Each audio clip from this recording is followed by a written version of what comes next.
Hola, muchas gracias por estar nuevamente aquí en mi canal.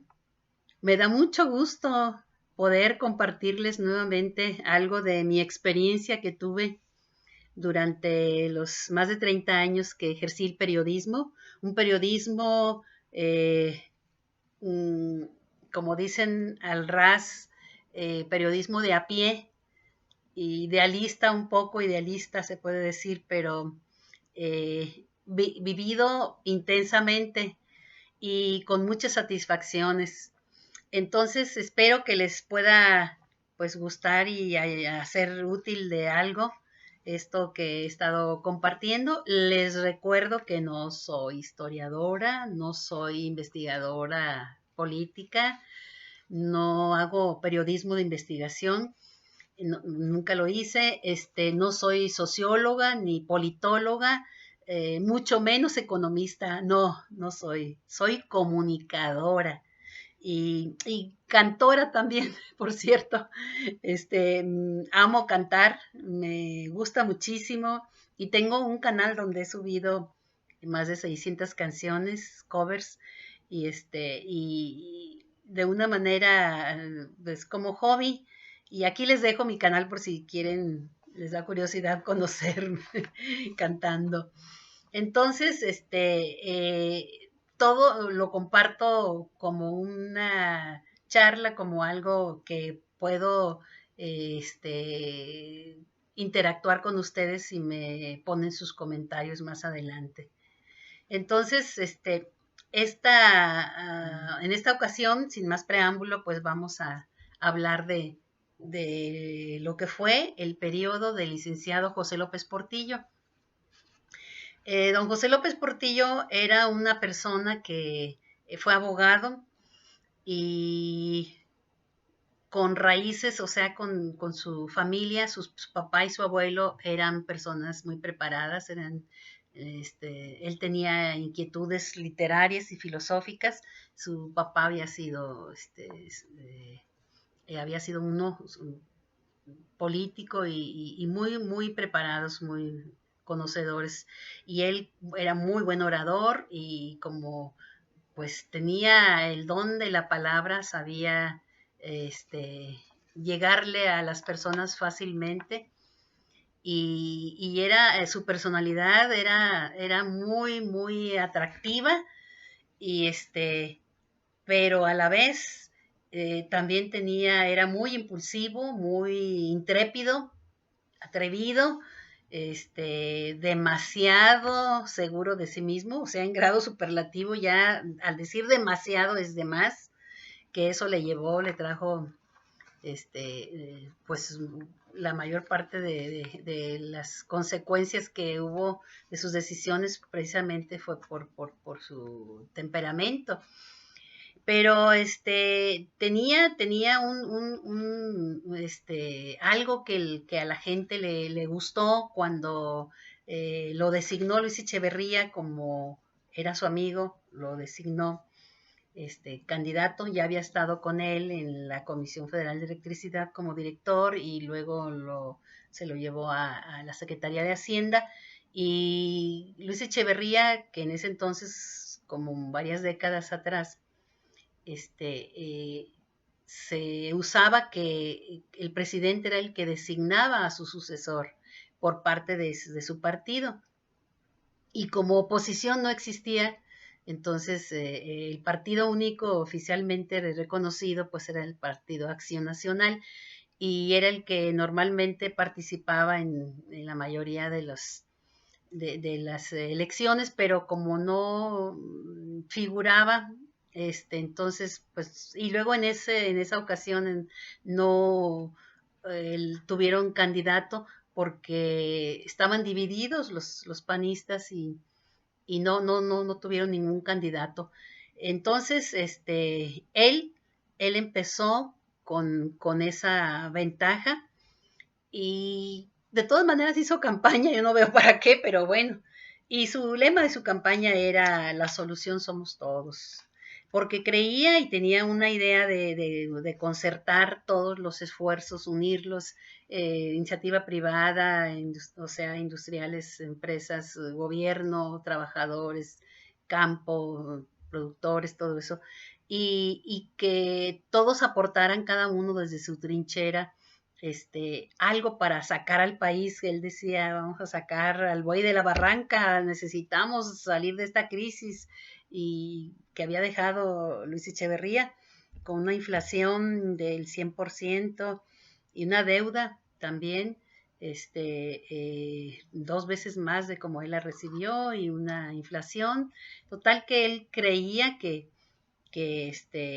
podía hacerlo y era muy seguro de sí y se lanzó ese reto.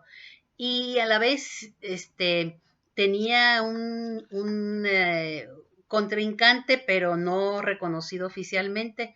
Como había habido muchas décadas de inconformidad en las clases marginadas sociales, desprotegidas, entonces había muchos grupos guerrilleros que siempre estaban protestando, estaban siendo problemas para el país y con toda la represión que había habido años atrás, pues él quería cambiar un poquito esa situación y, les dio, en cierta manera, cuando vio que el líder, Valentín Campa, que era un líder social de los trabajadores, entonces él se lanzó como candidato, pero logró 1 millón de votos, pero no valieron porque no tenía registro el Partido Comunista Mexicano en ese entonces.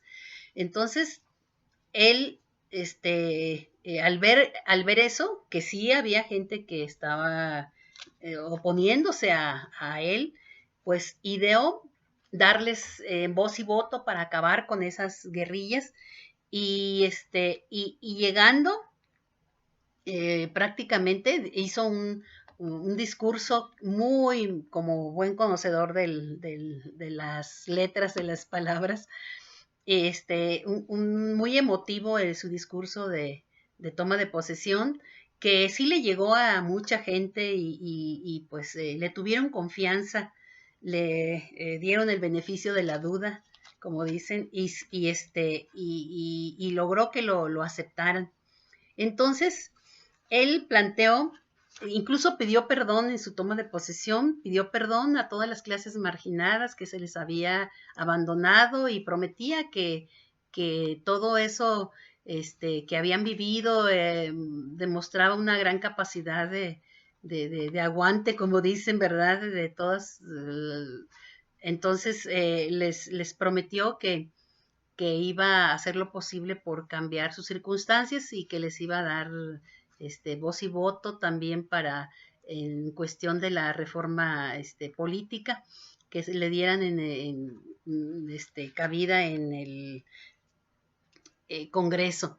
Entonces él presentó un plan de sus 6 años. Ese plan, primero, más que nada, los 2 primeros años se iba a enfocar a recuperar lo que se había perdido, o sea, 2 años de recuperación. Los 2 años siguientes iban a ser de consolidación y los últimos 2 años iban a ser de un crecimiento acelerado. Estaba bien, en teoría, muy bien el plan, y los 2 primeros años sí logró cosas muy significativas, se puede decir, buenas, pero también que iban a marcar un quiebre, como dicen, un punto de quiebre para la democracia, por ejemplo.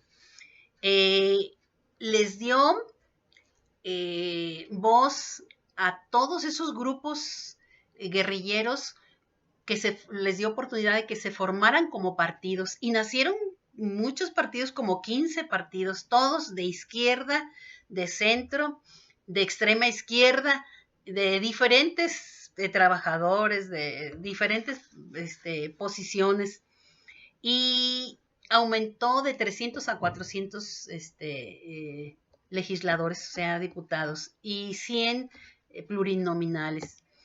Entonces, allí nacieron esos, pero también hubo un decreto para una ley de amnistía, que todos los presos políticos que estaban estaban presos, estaban en la cárcel, los iba a dejar libres, por eso el programa de amnistía, y pero con la condición de que ya no siguieran en las guerrillas. Entonces, ahí como que hubo una conciliación, fue muy inteligente eso que hizo, y a la vez, repito, les dio oportunidad de que compitieran ya como partidos políticos. Entonces, eso fue puede decirse que fue el génesis de la democracia, en ciernes apenas un poco, pero bueno, estaba bien, fue el inicio de la reforma política, que después con los años gradualmente fue mejorando. A veces había retrocesos, otras veces simulación, pero ya ahorita como estamos, pues es ya mucho más cercano, todavía nos falta, pero es lo más cercano a la democracia. Ahora sí se puede decir que han sido bien aprovechados todos las experiencias pasadas, porque gracias a ello pues estamos donde estamos.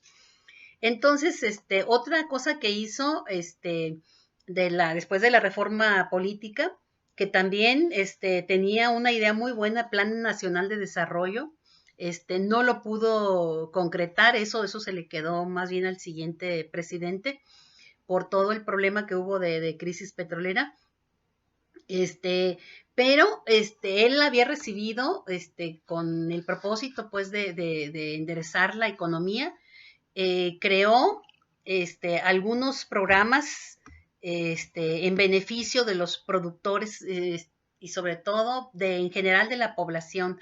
Un programa que se llamó SAM, Sistema Alimentario Mexicano, que se trataba de coordinar todos los esfuerzos de los productores, de los importadores, de los industriales y de los campesinos, todo eso que se conjugaran para que no duplicaran las funciones y no se agregara un valor cada vez en cada mano que pasaba, sino que fuera lo más directo del productor al consumidor. Trataba de eliminar intermediarios en cierta manera y logrando también con los programas, siguiendo los programas que había habido en el sexenio pasado con Luis Echeverría, de los subsidios al campo, de las compras masivas para evitar intermediarios, todo eso lo fue perfeccionando. El sistema de venta de la leche para la gente pobre, todo eso estuvo muy bien. Se lograron muchos almacenes en las zonas rurales, en la gente necesitada, sí se vio muy beneficiada, me consta, y programas también de apoyos al productor, de fertilizantes, de maquinaria, y me acuerdo los servicios ejidales, CESA que se llamaba, y también crearon muchas cosas que era para apoyar a los olvidados, se puede decir, y que eran importantísimos, ¿verdad?, para la marcha del país y el crecimiento. Entonces, creó también el Coplamar, que también ahorita, pues, ya se ha perfeccionado junto con el IMSS. Antes era IMSS Coplamar, cuando él se estableció ese programa, más que nada era porque no solamente se preocupaba por la alimentación de las clases marginadas, sino también la salud, la salud. Entonces, el Coplamar quiere decir Coordinación General de Zonas Deprimidas y Marginadas. Entonces, era para que llevaran pues lo básico de la salud. En algunos lugares no había ni centros de salud, ni siquiera consultorios o clínicas menos, no. Entonces, con el IMSS Coplamar sí se llevaron muchas cosas, incluso se combinó con el Instituto Nacional Indigenista y a los pueblos originarios. Estaba muy bien. Eso también fue una cosa buena, que repito, ahorita todavía existe, pero ya perfeccionado, ya ampliado muy bien todavía. También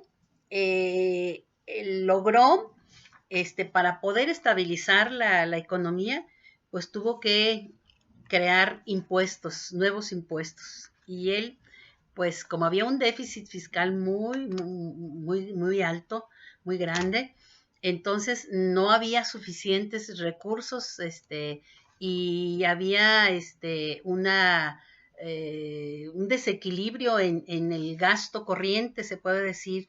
Entonces, tuvo que reformar la cuestión fiscal y se creó el IVA, el impuesto al valor agregado, se creó se puede decir un impuesto a los propietarios y la compra-venta de muebles, inmuebles, de lo que son venta de casas y de automóviles nuevos también. Se creó ese impuesto, otro impuesto en las aduanas también, impuesto sobre la renta también se modificó, y impuestos el IEPES también, de productos y servicios, lo que es el IEPES, también ahí nació el IEPES. Entonces, pues sí fue algo que no fue muy bien visto por la iniciativa privada, pero pues a la vez sabían que no había otra, y, y pues hubo controversias, pero salió avante con eso, y sí se consolidó en cierta manera un poco la economía, pero hasta que pues alguien le aconsejó, y aparte de un evento que hubo en el mundo con esta guerra que hubo de Estados Unidos, la guerra Yom Kippur, perdón, de los árabes, hubo esta guerra con Irán. Entonces, los árabes eran los productores que proveían de petróleo a la mayor parte de los consumidores en el mundo. Y como Estados Unidos es el primer consumidor, el principal consumidor, entonces, y estaba apoyando a Irán, entonces no quiso venderle petróleo. Allí nació todo el problema, el boom del petróleo en esos años. Entonces, bajó su producción, los árabes bajaron la producción y no había petróleo, entonces el precio se subió al doble, al 100%, si costaba 16, llegó hasta $36. Entonces, pues la economía de Estados Unidos se vio afectada muchísimo, tuvo inflación, tuvo altas tasas de interés, y fue una crisis muy fuerte también en Estados Unidos por esta razón, pero en México todavía no la vivía la crisis tanto. Al contrario, todos estaban los ojos puestos, inversionistas, en lo que era el petróleo recién descubierto de México. Ya lo habían, las reservas las habían descubierto en la época de Luis Echeverría, principios, finales de los 60, perdón, finales de los 60, sí, pero no se había visto la magnitud de los yacimientos, y mucho menos se había invertido o trabajado en la explotación. Nada más se habían explorado, pero no se había explotado. Entonces, tenía como director de Pemex a otro amigo que era Jorge Díaz Serrano. Y don Jorge Díaz Serrano tenía una visión muy grande y de lo que era el petróleo, era especialista, era su fuerte, y le aconsejó que aprovechara ese boom, que el petróleo era cuestión de pocas se puede decir, de pocos años, que no podía basarse la economía totalmente del petróleo, pero que era muy importante y era determinante que aprovechara el momento. Entonces le dio consejos y como no había dinero, pues se fue al extranjero y como todos sabían del precio del petróleo y que México estaba en el ojo del mundo, que eran los yacimientos, según esto, los más grandes que había, y luego cerca de Estados Unidos, que Estados Unidos pues sabía que le costaría todavía menos la transportación porque estamos a un lado. Entonces, el Banco Mundial, todo el mundo le ofreció dinero a México.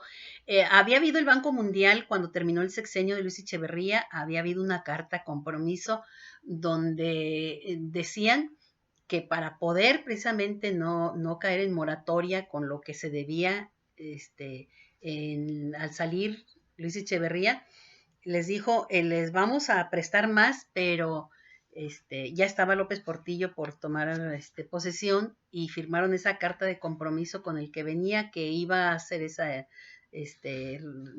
iba a ver una época de restricción, se iba a ver se puede decir, limitarse a invertir y iba a haber austeridad.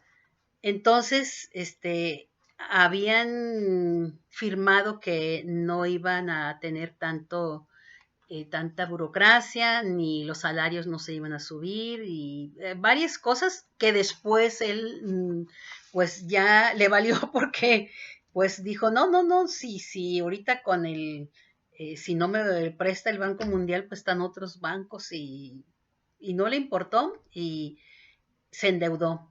Y luego ya el Banco Mundial vio que sí podía pagar porque tenía las reservas, entonces pues todo el mundo le prestaba y fue un crecimiento muy grande que hubo. Construyó 3 refinerías, muchas fueron eh, concluidas ya con Miguel de la Madrid, pero él para invertir para toda esa infraestructura, él lo inició porque hay obras que no se pueden terminar en un sexenio, requieren más tiempo, no como ahorita la refinería aquí en Salina Cruz, en lo que es Paraíso Tabasco, más bien lo que es Dos Bocas, esta que se hizo en menos de 2 años, es única en el mundo y todo el mundo ha reconocido que ha sido récord de las refinerías con esa capacidad y con esa calidad que lleva el sello de grandes empresas proveedoras de insumos y tecnificación como es Samsung. Son empresas japonesas y las mejores empresas del mundo han proveído de insumos para la refinería que ya están produciendo, pero todavía comercialmente no, porque esto lleva a las refinerías, no se hacen ni siquiera en 5 años, sino 7, 8 años para poder lograr todo el beneficio. Entonces, aquí ha sido récord en tiempo récord y esperemos que pronto ya podamos ser autosuficientes y que no se tenga que importar gasolina. Y precisamente en ese entonces, pues él construyó 3 refinerías y muchas obras, hizo la presa de Chicoacén, hizo obras, dos que me llamaron mucho la atención para mí por su significado social, porque unía algunos estados y eso implicaba mucho retraso y costo en la transportación. Fue el puente de Tampico, este, para poder cruzar el río Pánuco, estando uno en Tampico o en Pueblo Viejo en Veracruz, era como 1 kilómetro que tenía que cruzar el río Pánuco, pero existían, o sea, lo teníamos que hacer en unas chalanes, le llamaban, una especie de balsas con motor, una plataforma con motor, y que a vuelta de rueda le llevaba como 40 minutos, a veces hasta 1 hora, cruzar ese kilómetro. a vuelta de rueda. Y ese chalán, pues más o menos tenía una capacidad como para 20 automóviles, entre camiones de carga y automóviles chicos. Y pues teníamos que madrugar y estar horas esperando ahí para poder cruzar. Entonces, de repente ver esa majestuosidad, incluso premiada, esa y el otro puente que también les digo significó muchísimo, fue el que te lleva a Ciudad del Carmen, Campeche, que es una isla. Entonces, allí es ganarle al mar. Creo que es el puente arriba del mar, más, el puente colgante más grande del país. Y en aquel entonces también una maravilla, también con premios. Ese puente, casi mide 4 kilómetros, 3.8, 3.800 y tantos, metros. El de Tampico es como 1,5, un kilómetro y medio. Es también muy importante y majestuoso y es un complejo de, de, de empresas satélite que se crearon allí en esa zona industrial de Complejo Pajaritos, empresas satélite de las refinerías y todo eso. Pero allá en Ciudad del Carmen, es el puente más largo, más, y sobre todo arriba del mar, wow, o sea que es muy alto, es muy, hermoso, y eso lo reconozco que gracias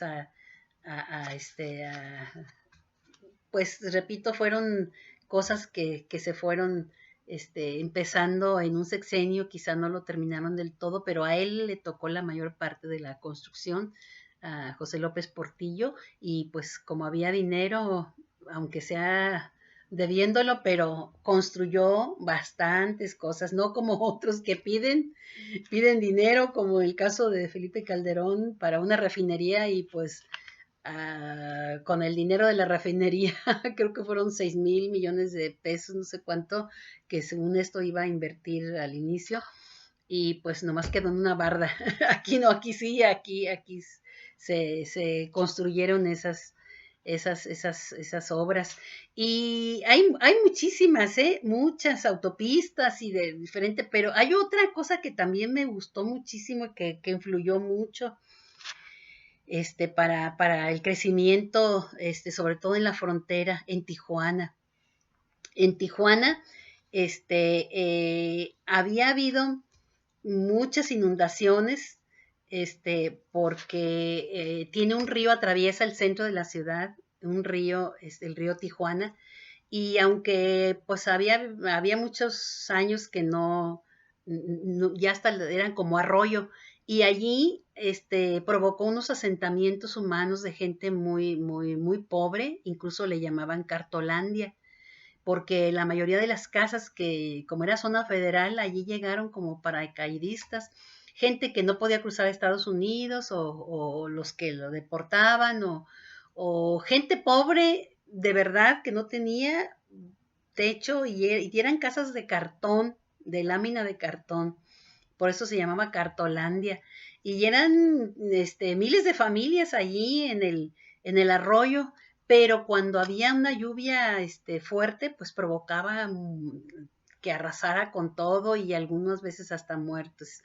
Entonces, desde la época de Luis Echeverría, tenían ese plan que se pudiera acabar con ese problema, pero había problemas de tipo se puede decir, posesión de la tierra, legalmente no estaba la reforma todavía, agraria, y pues todos los problemas legales detuvieron eso, pero ya con José López Portillo, a finales de Luis Echeverría empezó él, pero ya lo consolidó todo José López Portillo, y reubicaron a toda esa gente que estaba allí, incluso había habido muertes en el 80, creo que fue cuando hubo más todavía, más destrozos.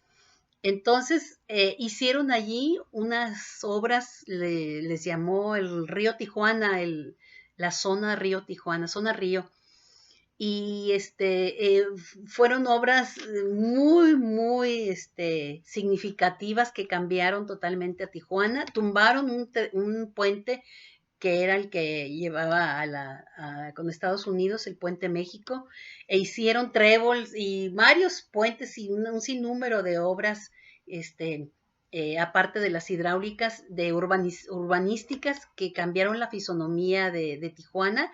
Hermoso que quedó todo eso. Y allí me tocó conocer al ingeniero Bernardo Quintana Rioja, que fue uno de los fundadores, creo que el fundador de ICA, Ingenieros Civiles Asociados, y tenía pues otras empresas que también, filiales. Era un grupo muy fuerte, Grupo ICA. Y también me tocó entrevistar allí al arquitecto Pedro Ramírez Vázquez, que fue el que construyó en Tijuana también el Centro Cultural, en ese entonces llamado Fonapaz. Resulta que José López Portillo, eh, otra de las características negativas que tuvo fue el nepotismo, que a muchos amigos y familiares pues los tenía allí en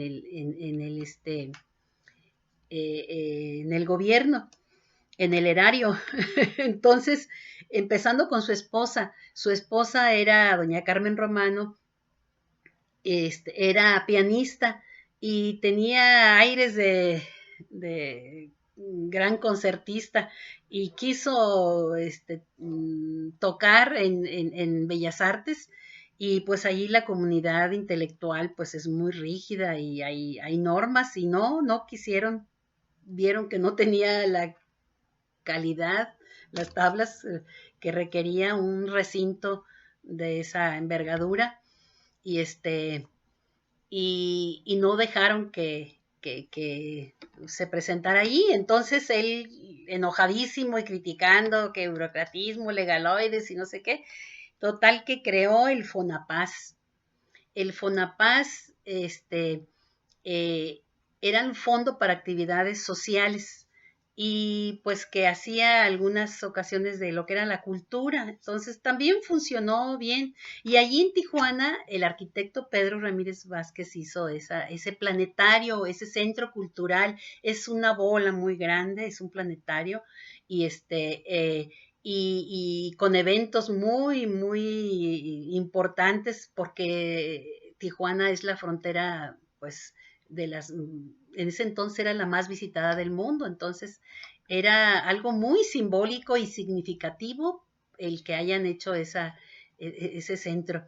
Y pues la señora Carmen Romano, pues como ella era la esposa del presidente, entonces ella se presentaba en todos los Fonapaz y siempre cargaba con su piano, y para ello pues era muy costosa toda la parafernalia que había en torno a sus presentaciones que hacía en el país, y era muy, muy, muy costoso también el nepotismo, empezando con la esposa, después la hermana, que fue Margarita López Portillo, era la directora de radio y televisión y cinematografía, y también sus caprichos, y de allí que el billete de 1,000 pesos o de 500 pesos era de 500 pesos, tenía la imagen de Sor Juana Inés de la Cruz,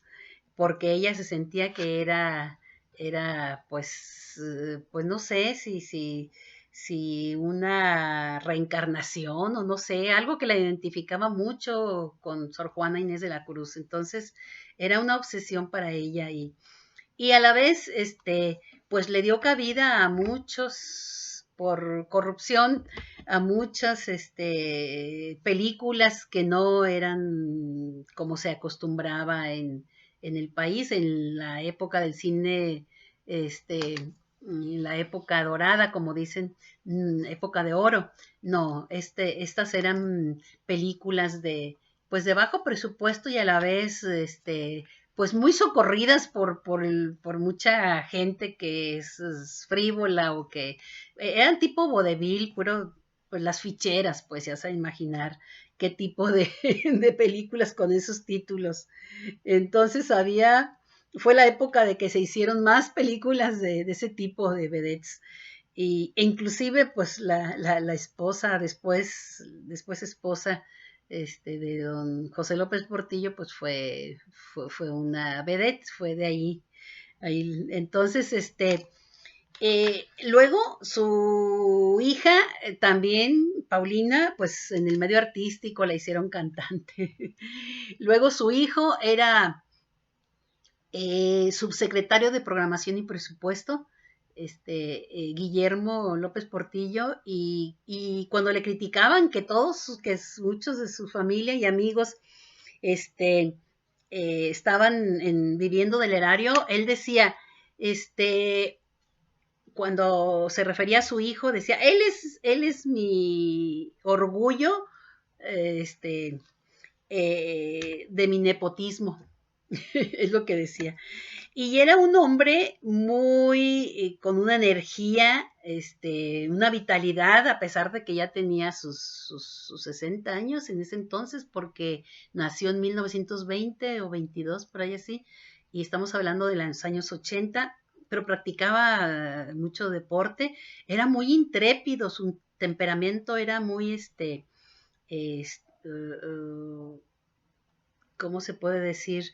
Muy, jactancioso, vanidoso y de cualquier cosa siempre se jactaba de su vitalidad y atraía mucho por lo mismo, ¿verdad? Porque él se bajaba de un helicóptero, nada de cuidando las formas, no, se bajaba de un brinco y se subía a un barco y vaya, así también no guardaba las formas, pero para demostrar que él tenía la fuerza, la vitalidad y practicaba mucho deporte, ¿eh? Natación, esgrima y muchos deportes. Entonces, sí tenía esa vitalidad y y pues él siempre tuvo, como les digo, esa situación con los familiares, el nepotismo, ¿verdad? Esa es otra cosa que le afectó mucho.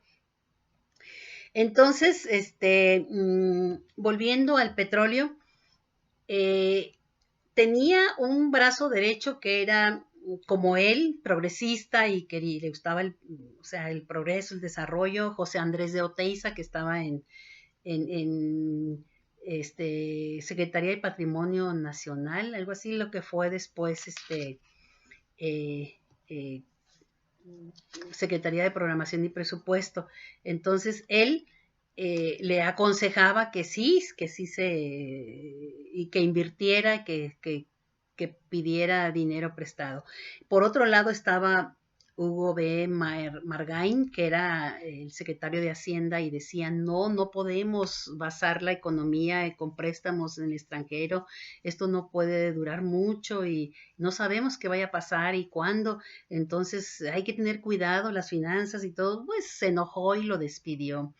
Díaz Serrano, que era director de Pemex, Jorge Díaz Serrano, él le decía, avienta, si no es ahorita, no, no, no vas a poder hacerlo. Y pudo lograr tener ese impulso, ese crecimiento, ese desarrollo. Y vino el problema ya de que los precios bajaron y México no quería bajarlos. Él dijo, no vamos a bajar por fuerza, nos tienen que comprar, los tenemos aquí y más Estados Unidos. Dijo, no, a él no le conviene bajárselos. Y ahí Díaz Serrano sí le dijo, es que necesitamos tener los clientes seguros, entonces hay que bajar, no mucho, unos $4 por barril, estaba 36 y sugería que se bajara a 32 y él no. Y le insistía mucho Díaz Serrano, pues lo despidió, lo mandó de embajador a las recién abiertas relaciones a la Embajada de España, porque él abrió las relaciones con España y a la vez también fue el primero el primer papa que nos visitó a México, Juan Pablo II, por eh, acercamiento a la Iglesia Católica del Vaticano. Él gestionó esa venida del Papa y yo estaba en Monterrey, en finales del 78 y un frillazo que hacía y nublado todo y ahí estaba el Papa.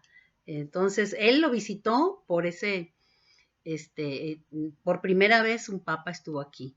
Y al abrir las relaciones con España lo mandó a Díaz Serrano para allá, no quiso, todos los demás del gabinete decían, no, pues él tiene un mal precedente y la crisis que estamos viviendo ahorita, no, no.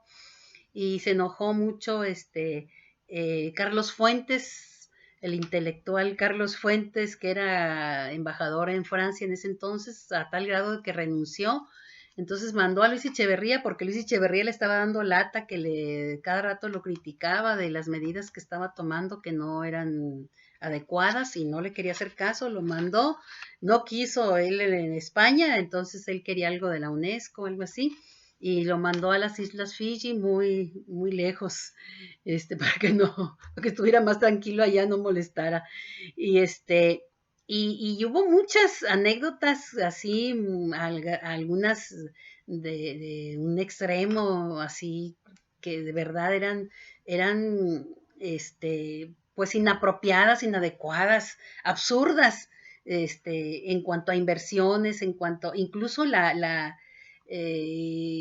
puede decir el número de empresas, porque creó muchas empresas del Estado, creyéndose el nacionalista y quiso abarcar, ya se le olvidó el equilibrio que tenía Luis Echeverría entre el Estado, la iniciativa privada y el sector social. Él quería hacer una plataforma horizontal donde ninguno tuviera más peso que otro, quería equilibrar la economía. No, aquí, López Portillo, él se sentía nacionalista y incluso dijo en alguna ocasión, conmigo se acabó la época revolucionaria conmigo. Soy el último revolucionario, presidente. Entonces, y creó muchas empresas, que también, pues, todo lo que son los gastos, del gobierno, pues, con esa tasa de crecimiento del Estado, pues logró todavía más afectar al país. Entonces, ya para finalizar, lo último, en el caso de la devaluación que hubo, él había anunciado en febrero del 82, él terminó en 30 de noviembre del 82, entonces unos meses antes, en febrero, él había dicho que iba a tomar unas medidas más duras con respecto incluso a la economía. Ya se veía que se estaba sobrevaluando el peso y le sugerían que lo devaluara gradualmente para no sentir el golpe. Y no quiso, no, todos los que le sugerían, no, él se sentía que él podía, era caprichoso, como un niño terco, como él lo reconoció. Entonces, eh, cuando tuvo su último informe, 3 meses antes del cambio de sexenio, en el informe anunció que había un caos en la economía del país y culpó a los banqueros que habían sacado los dólares, sus capitales. Y sí, hubo muchas en esos últimos meses, 2, 3 meses antes de terminar él, se vio una desbandada de muchos, ya veían cómo estaba la economía porque pues incluso no había manera de pagar la deuda externa y hubo un retraso que se declaró en moratoria, no podía pagar. Entonces, pues hablaron con el Fondo Monetario Internacional y negociaron, logró negociar, pero con una condición de que les dio unas medidas muy estrictas y yo creo que les sugirieron eso para que no saliera más capital, porque todos estaban, como bien que se está hundiendo el barco, pues a correr, como dicen, ahí te las arreglas tú, y sacaron muchos particulares y los banqueros especulaban con el dinero, de verdad era una cosa que empeoró todavía más. Y estaba el dólar, cuando él lo recibió estaba a 22 pesos el dólar. Fue subiendo en ese momento ya de que estaba con los créditos ya al tope y todo, llegó a 46 pesos por dólar. Había habido una devaluación ya pues al 100%, pero aún así veían que podía haber una devaluación peor y efectivamente eso sucedió a raíz de que hubo la fuga de capitales. Entonces sí hubo entonces cuando se dio cuenta de todo eso que estaban sacando todo ese dinero,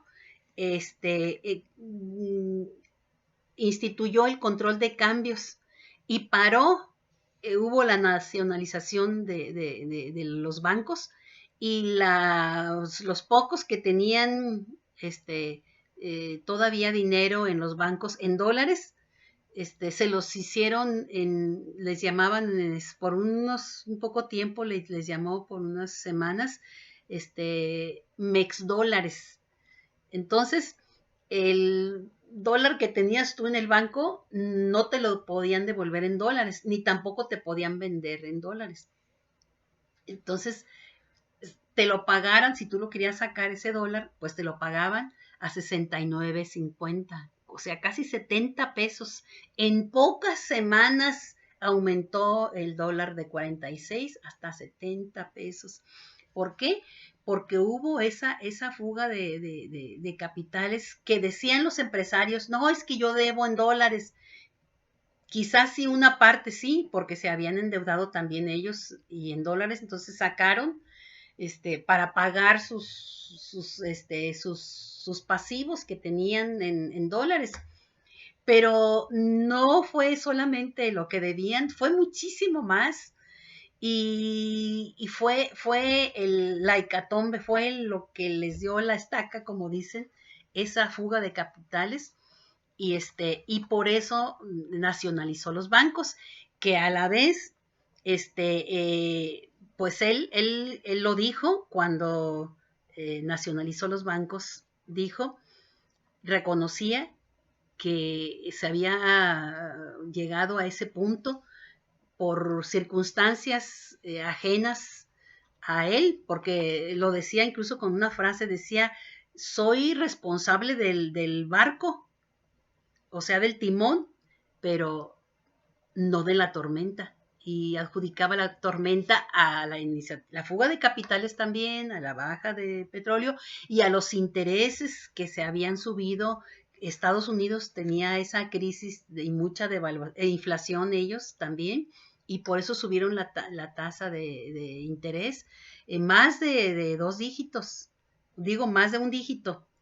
Ellos nunca llegan a más de un dígito, pero en ese entonces sí fue más de un dígito, fue a 2 dígitos, entonces fluctuaba. Entonces el control de cambios ya se hizo ya para ordenar y que no hubiera más fuga de capitales, pero como él dijo, ya nos saquearon, él dijo, con respecto a la nacionalización de los bancos, y que decretó el control de cambios, y él dijo casi llorando, ya nos saquearon, México no se acaba todavía, hay México, pero ya no nos van a volver a saquear.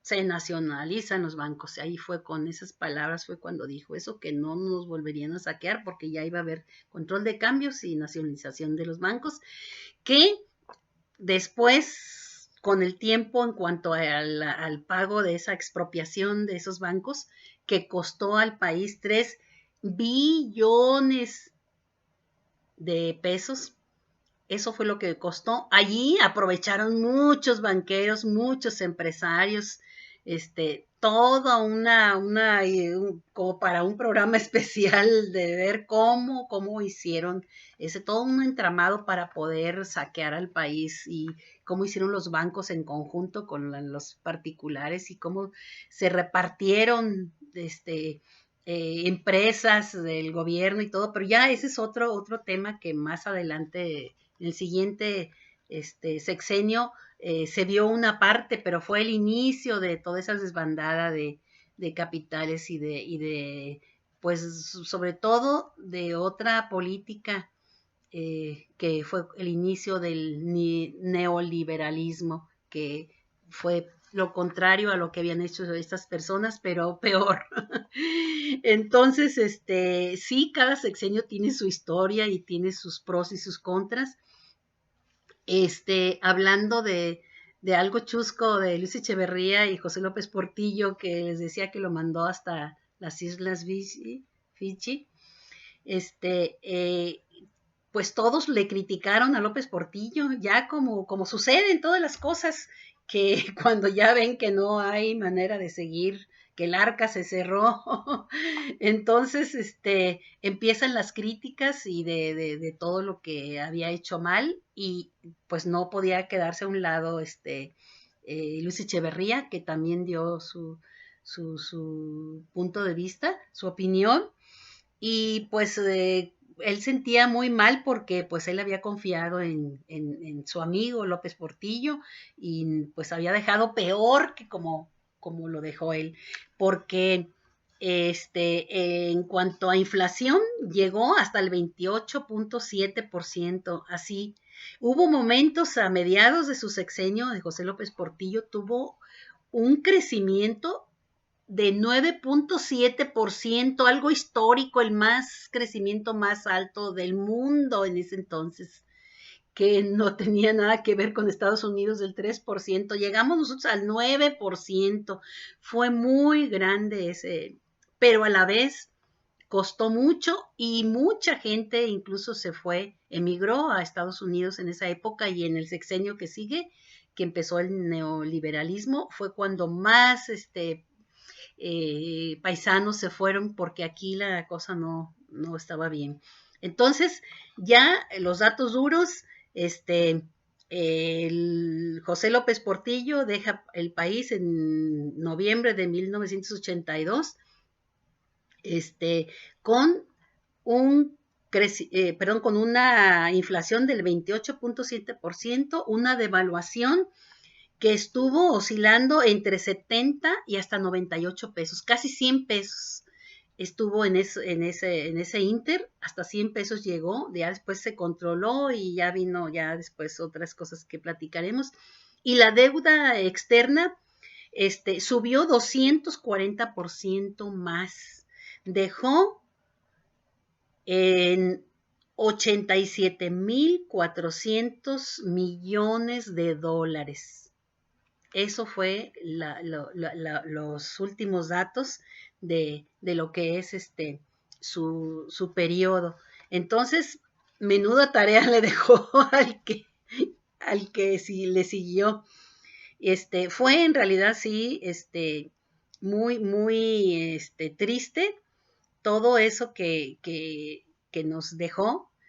Ahora, son medidas buenas el apoyar a la industria petrolera, pues sabemos que no debemos de basar en un mercado que es azaroso. Y conocedor de esto, pero a la vez queriendo lograr recuperar a una institución que históricamente es la que más nos ha dado a los mexicanos, Petróleos Mexicanos, Pemex, que con los años fueron quebrándola en corrupción y en ventas de privatizar parte de ellos. Ha sido una situación muy compleja y muy triste todo lo que hicieron con Pemex, con la reforma energética supuestamente en el sexenio pasado aprobada.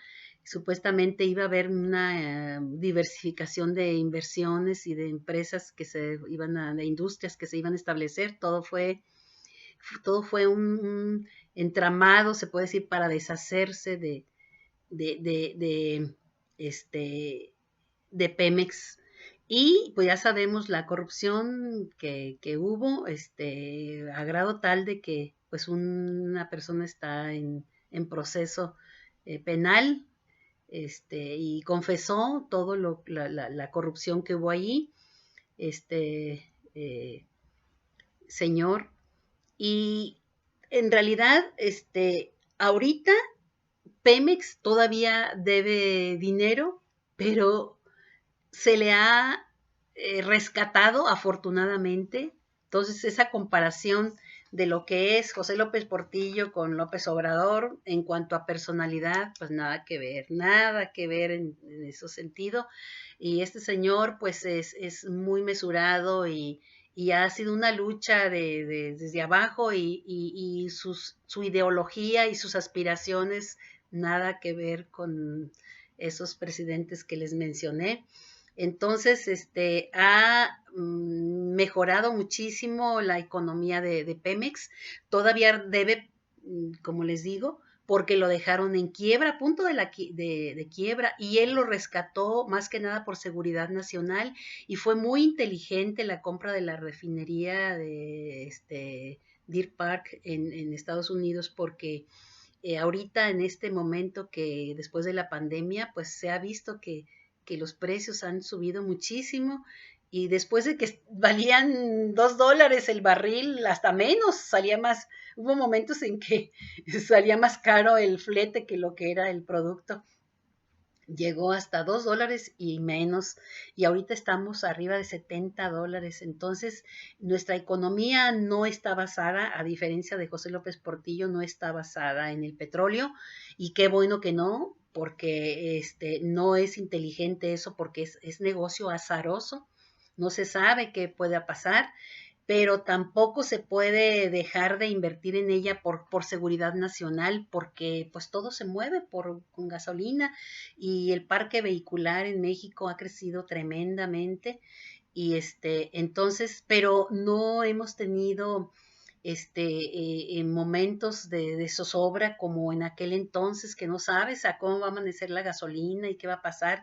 Ahorita ni el gas doméstico ni la gasolina ha subido, y se está subsidiando gracias a ese buen precio que tiene en el mercado y a que no se roba, que no hay corrupción.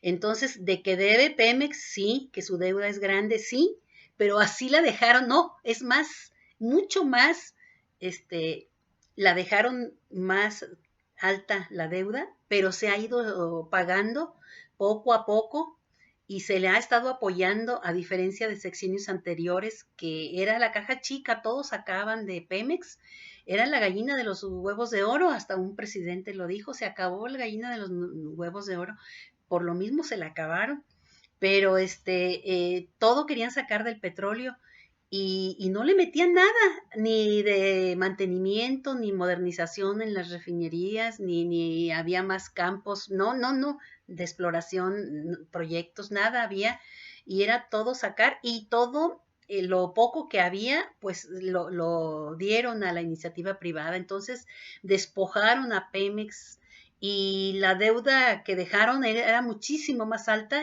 pero se ha estado cumpliendo con los pagos para no caer en moratoria, y cuando a veces se atora, dependiendo de los precios que haya en el mercado internacional, pues se le apoya temporalmente con subsidios a los impuestos, porque era el que más carga tributaria tenía en años anteriores, y era el que más se le exprimía, y ahora no. Entonces ahora se le está apoyando, y yo sé que más adelante vamos a ver todavía más frutos, pero ya los estamos disfrutando. ¿Cómo? Porque no ha subido la gasolina y son de subsidios miles de millones de pesos y porque ya la corrupción también se ha parado. Antes no era delito, ahorita ya está tipificado como delito, ahorita no hay impunidad y corrupción, todo lo que puedan decir de este sexenio, pueden decir lo que sea, pero en cuanto a corrupción y que haya lo que en estos sexenios hubo, en todos esos excesos, para no enumerarlos otra vez, para nada, nada que ver, afortunadamente. Pero es bueno que pues todo eso lo conozcamos, lo que pasó, porque de ello pues sacamos experiencia y podemos comparar. Allí están los estudios, las historias, váyanse al INEGI, váyanse a instituciones creíbles que tengan credibilidad esas fuentes para que puedan darse cuenta. No se vayan con la historia de los periódicos, ni revista Clión, ni las letras libres o cosas por el estilo, porque en realidad todos los intelectuales, conocedores, economistas, son tendenciosos siempre y están muy molestos porque todo sus privilegios se han quitado.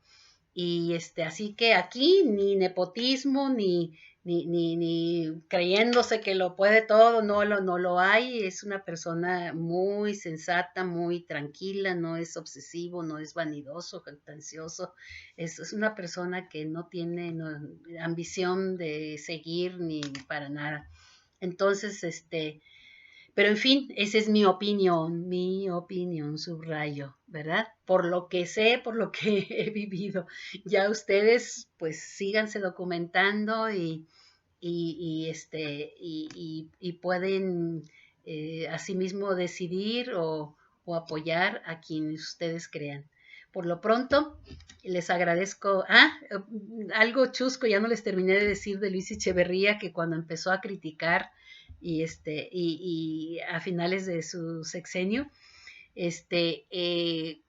José López Portillo, y como habían roto su relación de amigos y todo, ya no se veía ni nada. Entonces, cuando se enteró de que estaba criticando todas las medidas que había hecho, publicó un desplegado en todos los periódicos a nivel nacional. Y ese desplegado, porque eran los medios que más donde se enteraba de la vida nacional, en los periódicos, porque no, ni la televisión, ni medios, eh, de redes sociales ni nada por el estilo existían. Entonces eran los periódicos. Y sacó un desplegado de una página completa de un tabloide, de un periódico, en blanco totalmente y nada más con una pregunta. ¿Tú también, Luis? Recordamos. Entonces, sí, cuando quedó con tinta indeleble, cuando alguien que critique, tú también, Luis, a eso se referían, a que le reprochó las críticas de su amigo, aunque estaba hasta el final del mundo, en las islas Fiji, no, de todas maneras siguió participando activamente en la política don Luis Echeverría. Bueno, ahora sí ya es todo. Les agradezco muchísimo su atención. Espero no haber repetido algunas cosas. Si en algo me pasé, es que tuve que grabarlo varias veces porque hubo interrupciones aquí y me cuesta trabajo y no soy profesional. Así es que una disculpa por cualquier falla o repetición que haya hecho. Espero que no.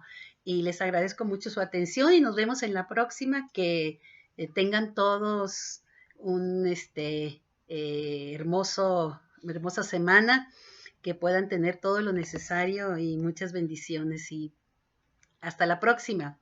Bye bye. Gracias.